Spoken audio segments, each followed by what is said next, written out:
পুরোটা শেষ করবেন।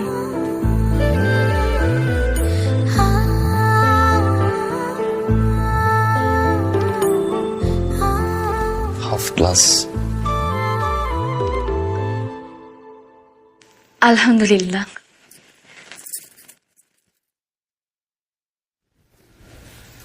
আলহামদুলিল্লাহ কেন? এই যে আপনি বললেন যে হাফ গ্লাস দুধ কেন, এটা বলেননি যে হাফ গ্লাস খালি কেন। আমি বুঝিয়ে বলছি। আপনি মনে হয় পুরোনো দিনের গল্পটা শুনেননি। একটা গ্লাসে হাফ গ্লাস পানি ভরা। একজন আশাবাদী এই গ্লাসটি দেখে বলবে হাফ গ্লাস ভরা কেন, আর একজন হতাশাবাদী এই গ্লাসটি দেখে বলবে হাফ গ্লাস খালি কেন। আপনি যেহেতু বলেছেন হাফ গ্লাস দুধ ভরা, তার মানে আপনি আশাবাদী। আমিও আপনাকে নিয়ে আশাবাদী।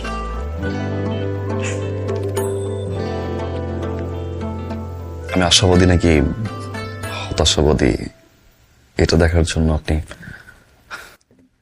হাফ গ্লাস দুধ নিয়ে আসছেন? তাহলে রাতে দুধ খেলে পেটে গ্যাস হয়, আর আজ যেহেতু আমাদের বাসর রাত, দুধ খাওয়া একটা রিচুয়াল, এর জন্য রিচুয়ালটাও মানা হবে আর পেটে গ্যাসও হবে না।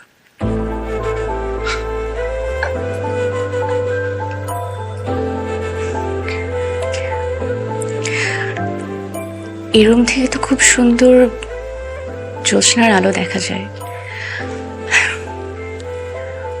আমরা কি লাইটটা বন্ধ করে জ্যোৎস্নার আলোতে গল্প করতে পারি?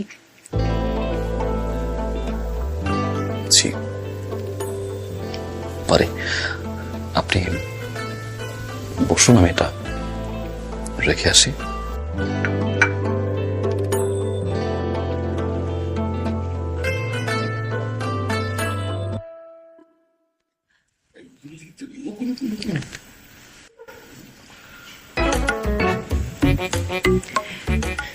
বউ কেমন?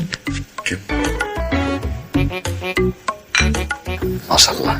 তারপর ঢুকে পায়ে হাত দিয়ে সালাম করলো, তারপরে বললো আমি নাকি অনেক আশাবাদী মানুষ। তারপর বললো লাইট অফ করে আসেন, জ্যোৎস্নার আলোতে কথা বলবো। আমি বললাম এটা খেয়ে রেখে আসি। তারপর গেট থেকে বের হইলাম।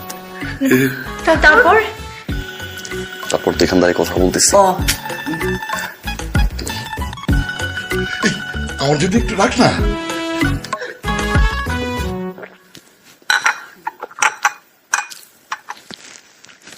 তাহলে মাজাই।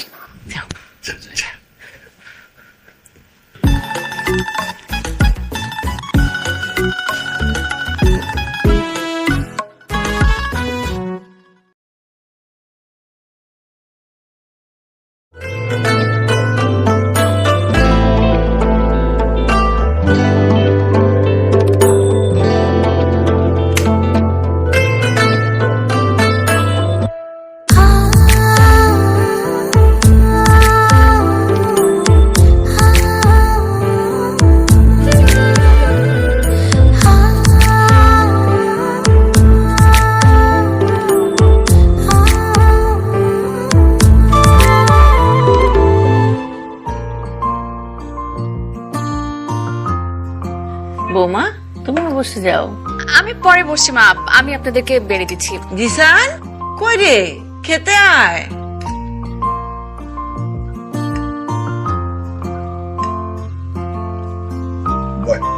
সরি, দেরি করলি কেন? আপনি বসেন, আমি বেড়ে দিচ্ছি। শোনো বাবা, প্রত্যেকটা পরিবারে দেখবা মেয়েরা ছেলেদেরকে আগে খাইয়ে পরে খায়, কিন্তু আমাদের পরিবারে এসব কোনো নিয়ম নাই। আমরা সবাই একসাথে খেতে ভালোবাসি। বসে বসে বস।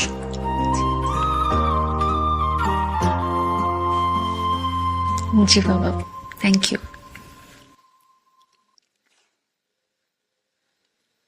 এই আমার প্লেট তো একদম খালি। মাছ দাও, মাথাটা দাও, মাথাটা। দেখছো বৌমা, তার প্লেট নাকি একদম খালি, অথচ কয়দিন ধরে হজমের সমস্যায় ভুগছে। তাই নাকি? বাবা তাহলে আপনার প্লেটে এত মাংস কেন? না মানে অনেক বেশি প্রোটিন খেলে তো আসলে ডাইজেশনের অনেক ঝামেলা হয়, আর আপনি বেশি প্রোটিন খেলে আপনার ওজনও বেড়ে যেতে পারে, আর ওজন বাড়া মানে ফ্যাট বাড়া। ফ্যাট বেড়ে গেলে তো হার্টের রোগ হওয়ার আশঙ্কা সবচেয়ে বেশি থাকে। হার্টের রোগ তো আমাদের বংশের এটা বংশীয় রোগ, আর সবারই কিছু না কিছু লেগেই আছে। মা, এটার জন্য কিন্তু আপনিই দায়ী। মানে আপনি এত মজার মজার রান্না করেন, এজন্য দেখেন সব একটু বেশি বেশি খায়। আর টেবিলে তো মা প্রচুর protein, protein protein protein protein protein. আমাদের সবচেয়ে বেশি যেটা খাওয়া উচিত সেটার পরিমাণই সবচেয়ে কম, শাক সবজি। দেখেন না, একটুখানি লাউ। আমার মনে হয় কি মা, আমাদের একটু পরিমিত খাওয়া উচিত। আমরা পরিমিত খেলে আমরা সবাই ভালো থাকবো এবং সুস্থ থাকবো। তুমি একদম ঠিক বলেছ, আমাদের প্রচুর শাকসবজি খাওয়া উচিত। বোমা, জি, লাউয়ের তরকারিটা দাও, অনেক মজা হয়েছে। বেশি করে খান বাবা। না,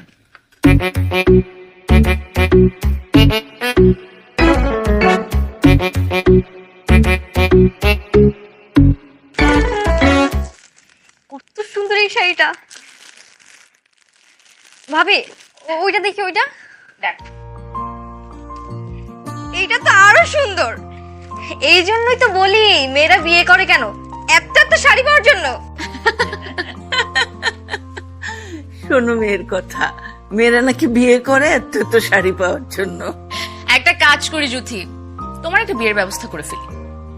না, বর না হলেও চলবে, আমরা একটা আয়োজন করলাম মা, যেখানে অনেক মানুষজন আসলো, অনেক গিফট নিয়ে আসলো জুথির জন্য। কি বলো জুথি? আমি তো ভাবি একদম রাজি, কবুল কবুল কবুল। আমি বিয়ে করলে আমিও এতগুলো শাড়ি পাবো। আচ্ছা ভাবি, একটা কথা বলো তো, তুমি তো এতগুলো শাড়ি পেলে, এর মধ্যে থেকে আমাকে কয়টা দিবে?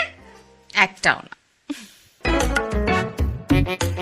মানে মানে আমি বলতে চাচ্ছি আমি নিজেও রাখবো না। এতগুলো শাড়ি দিয়ে আমরা কি করবো? আমরা এই শাড়িগুলা বিক্রি করে দিব। কি বলো বৌমা, বিয়ের গিফট বিক্রি করে দিবে? আমাদের তো এত অভাব পড়ে নাই যে বিয়ের গিফট বিক্রি করে দিতে হবে। আমি জানি মা, আমাদের কোনো অভাব নেই, কিন্তু অভাবে পড়তে কতক্ষণ। মনীষীরা কি বলেছেন? অপচয় করো না, অভাবে পড়ো না। আর সবচেয়ে বড় কথা হচ্ছে মা, এই পুরো বাড়িতে আমরা মেয়ে মাত্র 3 জন, এতগুলো শাড়িকে আমরা পরে শেষ করতে পারবো বলেন? খালি খালি অপচয় করা হবে। আর এইসব দামি দামি শাড়ি বেশি দিন আলমারিতে তুলে রাখলে এইসব কাপড়ের টেম্পার নষ্ট হয়ে যাবে। আর শুধু শাড়ির কথাই বা কেন বলছি মা, এছাড়াও বিয়েতে মানুষজন এতগুলো dinner set, cup set, soup set দিয়েছে, এগুলো দিয়ে আমরা কি করব? আমি দেখেছি মা, আপনার শোকেজে সবকিছু দুসেট দুসেট করে আছে। এগুলো রাখতে গেলে তো অনেক জায়গাও নষ্ট হবে, নতুন একটা আলমারিও লাগবে। তার থেকে এগুলো সহ বিক্রি করে দিই।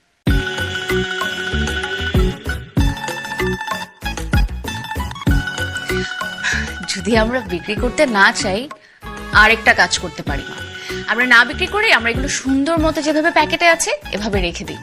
বাকি 1 বছর আমরা যতগুলো দাওয়াত খাবো, প্রত্যেকটা দাওয়াতে একটা করে গিফট নিয়ে যাব, ঝামেলা শেষ। আইডিয়াটা কেমন? ভালো তো, ঠিকই তো বলেছো। একজনের কাছ থেকে ঋণ নিয়ে যদি আরেকজনকে ঋণ দেওয়া যায়, তাহলে বিয়ের গিফট কেন আরেকজনকে গিফট করা যাবে না? আমার বউ অত্যন্ত হিসেবি, এটাই বুঝলাম। আচ্ছা ভাবি, আমাকে একটা শাড়ি দিও। তুমি পছন্দ করো, যেটা পছন্দ করবে সেটাই তোমার।